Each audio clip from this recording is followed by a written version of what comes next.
Right guys, Mark Crossfield here. Today I'm going to talk to you about Callaway Great Big Bertha Epic Sub-Zero against Callaway Great Big Bertha Epic. If you want to see full reviews on both of these clubs, I've got them on my channel, just search them on there and you can see them more in depth. This is going to be more of a match-up to show you why I might choose one over the other and why you might want to choose one over the other as well. Let's get stuck in.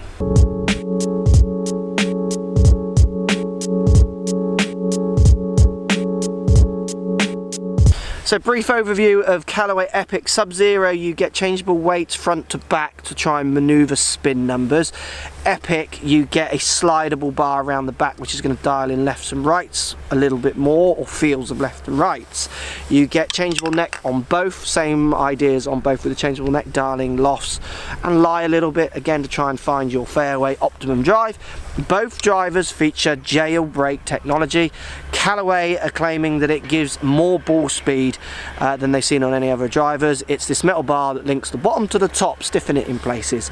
So we're going to test it as well. I've got some dry custom fit numbers. Let's go and check them out first before we get out here on the course. So taking a look at the numbers, Epic Sub-Zero spinning around 2-1. That's what I like about this club.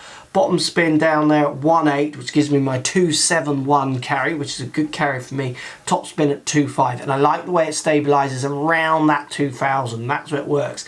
Averaging 2.65 carry on this day. Same day tested the Epic, so not the Sub-Zero. 2.61 carry, spinning around 2.5, so nothing gets below 2,000. Both peaking height 30 and 31 for Epic.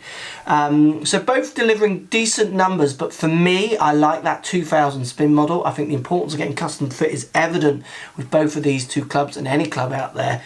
Get the one that's going to suit your game, and for me, Epic Sub-Zero just squeezes those extra few yards out from that lower spin. Let's get it out on the golf course. So I'm going to go Epic Sub-Zero first. Interesting numbers you can see again there from the Sub-Zero, different spin model. I just squeeze that bit more out of this club, it seems, every time. Very healthy numbers still from this one as well, but definitely for me, Sub-Zero is intriguing me. So I'm going to start with Sub-Zero, par 5, bit of room. Can I hit fairway? Down by the ball, it's very hard to tell any difference actually between these two drivers.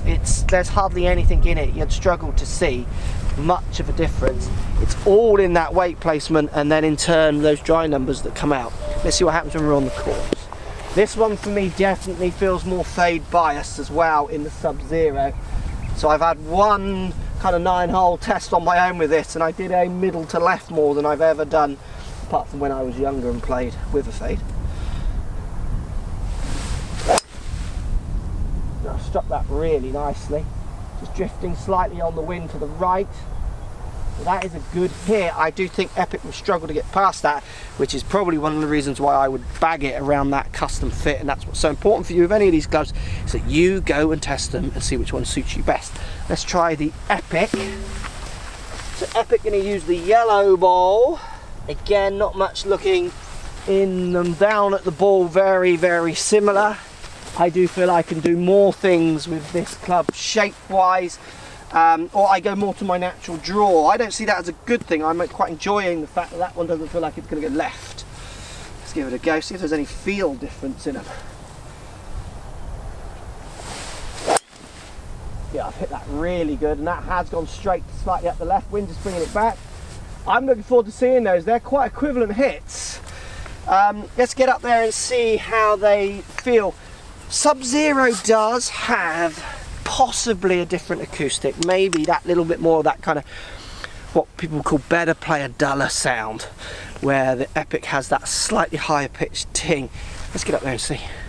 Right, two good shots with Epic and Epic Sub. So there's my Epic, and then here is my Sub.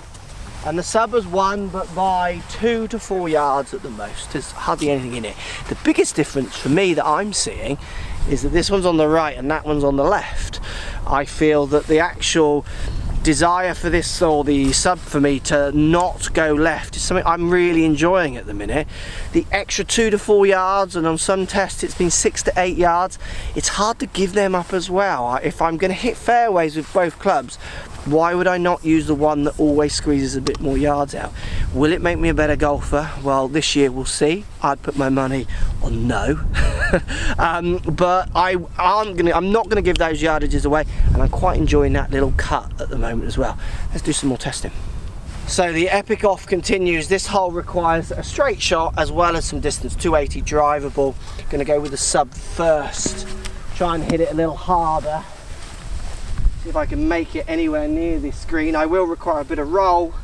Wind off the right. I'm liking the fact that this one feels like it's gonna fade though. Yeah, I hit that really good, and that's straight at it. That is straight at it. Can't see with my eyes, but we'll get up there and see. Let's go with Epic. So this one has more of my natural drawing shape, and when I do hit it harder, that tends to overturn sometimes, which is again where I'm loving the sub.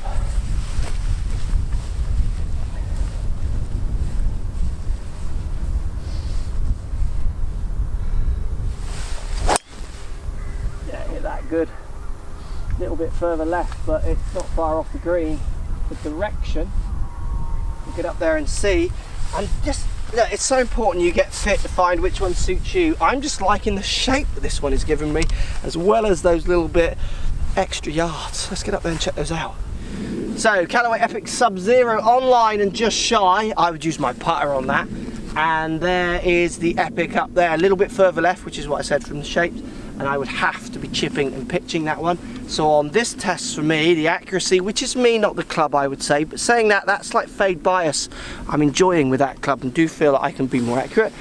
But it would make a difference, because me putting over chipping, anyone who watches my videos, that's a win all day long for me. It's so important that you go and get tested for any of these clubs. That's the main moral here, but sub is just squeezing it for me. Right, last test.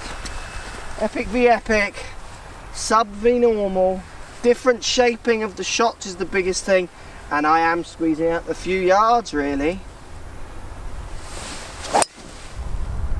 I've hit that one okay, not my best. Started right and stayed there with a little bit of cut. An okay drive. Epic with the right strike and the right turn. It's got a very good chance of getting past that one.